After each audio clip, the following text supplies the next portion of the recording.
Hey, welcome to the channel. My name is Jason, and here I talk about all things story. And the story I'm talking about today is one of my own, with episode 58 of my ongoing series, Worth 1,000 Words, where I write a 1,000 word short story based on a piece of artwork on the spot. And today I went back into the realm of the fantastic, yes, fantasy, and something without, let's say, not a lot of motion. Something somewhat static, something internal. But because I was delving into a dungeon, perhaps, I had to listen to one of my newest favorite genres, and that is dungeon synth. But maybe I picked this artwork just for an excuse to listen to dungeon synth. But anyway, the album I listened to is called The Citadel of Evil, and it is by Knoll, and I absolutely love it. I love their entire selection. I have their entire discography. If you were into video game soundtracks and the times of yore, the yore being the 80s and the 90s, I highly suggest you check them out. But with that out of the way, let's check out this week's artwork.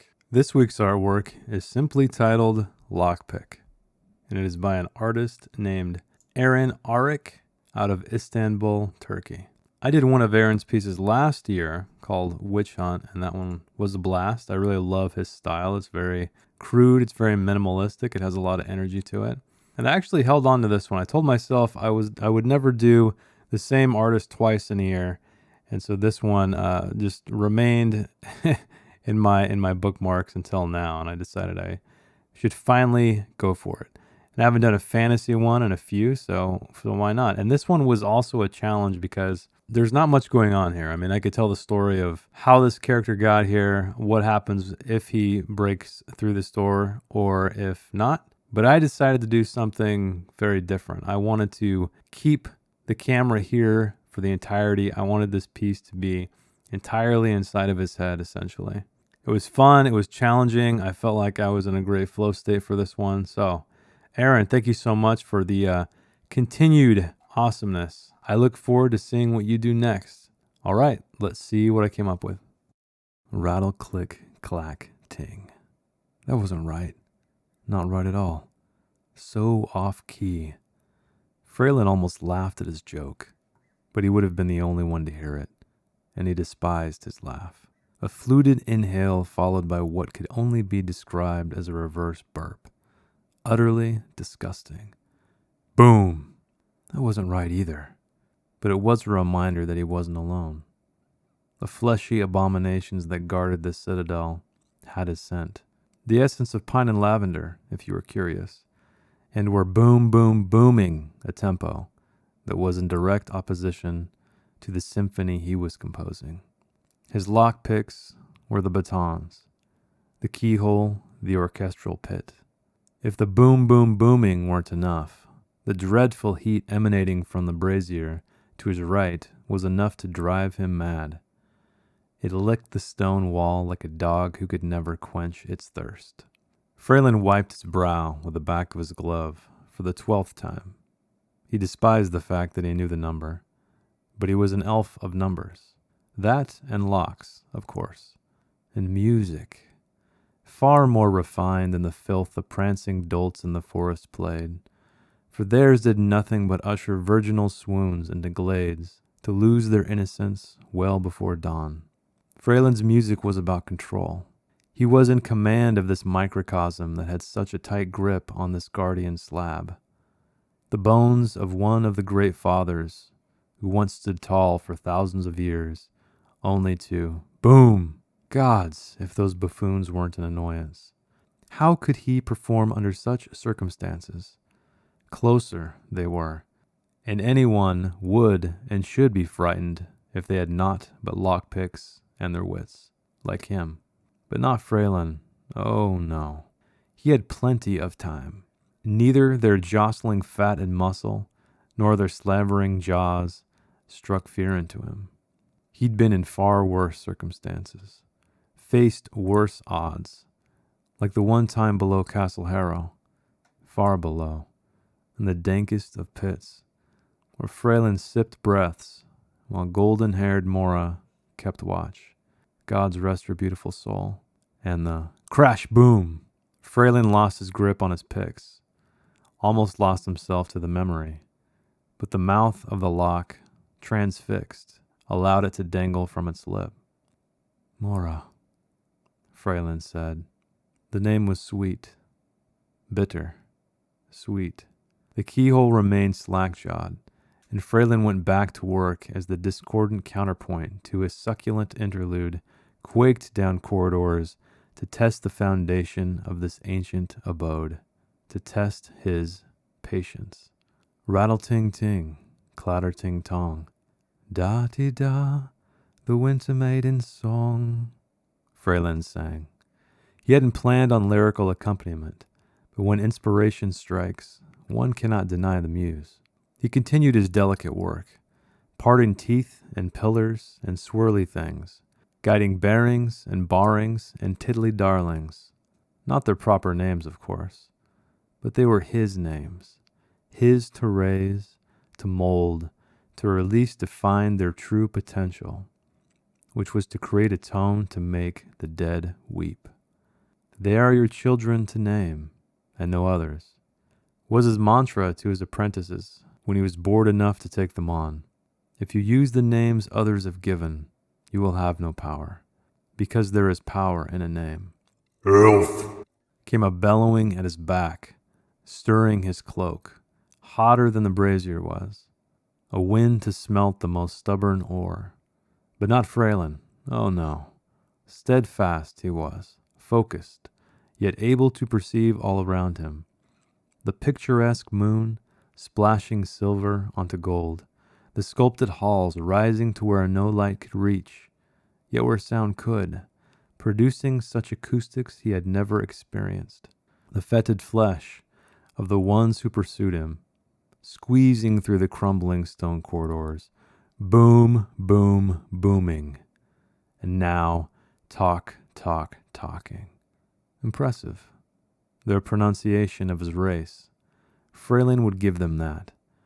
A quiver of excitement tickled his back teeth and widened his eyes as tonal jewels spilled forth from the drooling keyhole. Thunk. From the corner of his eye, Fralin saw a crude axe embedded into the portal's grained facade. Then his own hair, caught silver by the moon, coasting to the ground like dandelion seeds. And it was enough for him to lose focus, lose control, lose the power of the names he had given them, because he couldn't let part of himself touch this disgusting place, tainting himself and his art, as well as leaving behind ingredients for nefarious wizards to find. Fralin collected every strand on the tip of a finger and frowned at it before stuffing it in his shirt pocket. The keyhole stared blankly black, ordinary, set in the hammered iron. Fralin stared back with that same blankness and blackness. Swoosh tunk, ting, sung, sin. An arrow, fletched with horror, with sin, but gilded with song. It could have been the locks of Mora there at the end of the shaft. The moon did nothing to dampen its golden luster, and the brazier's fire only enhanced it. Fralin went back to work as more arrows and axes missed their intended target, as he swayed to the music he created, danced with Mora, who existed only in his mind, captured by his symphony, as was he. That's when you know it's right, when it becomes part of you and you become part of it, one with everything and everyone, until there is no singular, there is no plural, there is only an indescribable creation that has always been, yet rarely experienced, because once you experience it, you cannot experience it any longer, since your senses are unable to be counted on a single hand, and music is all that is left, not even love, and you are helpless to its call. But eventually that music all comes crashing down to face a beautiful end of endless pieces, because everything has an end, including the endless. But you step away at the last moment, providing release, closure, a final kiss, if you will, and the sound your lips leave behind is a click. The voice of this character came from a strange place. It was completely unexpected. If you look at this character, you can see that he's very serious looking, very focused, determined, very dark. But I gave him this kind of more lighthearted, flamboyant even voice. which was strange because a lot of times when I'm writing, I find the voice of the character not immediately, but as I kind of get in the rhythm of it. This one was immediate. And you can see that I'm pushing that paragraph down and I edited it out quite a bit. I decided I wanted to start with a sound or sounds because I wanted that to be critical to what he was doing. Because now that you've heard the story, you know that primarily he was picking this lock and using all kinds of symbolism, talking about music, even making up names for the anatomy of the lock, which is kind of funny because this is a fantasy, so I presumably the anatomy is different than our modern day locks, and I just. Again, I'm doing this on by the seat of my pants, so I didn't bother to do any research or fact checking, and so I kind of use that to my advantage. And I think that's one thing you can think of when you're writing stories and you're kind of worried about not knowing all of the details of something. Now that can work or not work. It depends on your audience, but here I decided to amplify it. I decided to give power in naming these things something else, not giving them their common names, because when you give them their personal names or personal to you, you have a power over them. You have named them, you're in control, much like a parent would be. Well, we like to give our children agency, but I think you know what I mean. So I just pictured this guy sitting here working on picking this lock while he was being pursued. And there's a fire happening to his right, which is a great, great contrast for this piece because it really just creates the silhouette that we have. Without that, I feel like, you wouldn't see him at all or barely. And even though he looks focused, I thought it would be interesting to have a ticking clock, I guess, because I wanted to have somebody chasing him or about to, because there's a reason why he needs to get in here. I didn't really establish that either, and I think that's okay because it's all about the process to him. It's not about the destination, the journey, if you will. And so I was playing with that. I was playing with the anatomy of the lock. I was playing with his impatience. I was playing with his idea, attributing all of this to music and doing a little bit of world building as well. So you can see right there, and music, sweet music, far better than the prancing dolts in the forest played. For theirs did nothing Usher, but Usher virginal, blah, blah, blah, blah, blah. So I'm giving you a glimpse into the world here. And I do a little bit of backstory with a woman named Mora, who he was very fond of, clearly. And I use that as a cue, I guess, for him to, eventually kind of really get deep, do some deep work on this lock, I guess you could say, and solve it. I feel like I probably could have made something more powerful to show the bond between those two. I think that would have been a more emotional ending, that he was lost, but he found the solution through her. It's somewhat there. I think it's okay, but I think it could be a lot stronger as well. And this is when I introduced Mora. I decided that, he was talking about just kind of being annoyed, right? There's no fear whatsoever. He's just kind of bothered by these trolls or orcs or some kind of other creatures. I didn't want to be too specific. That's why I called them abominations, but they are pursuing him, eager to, crush his bones, I guess. But I wanted to keep him calm, collected, and I believe I did that through the entire thing. I never once made him concerned or worried.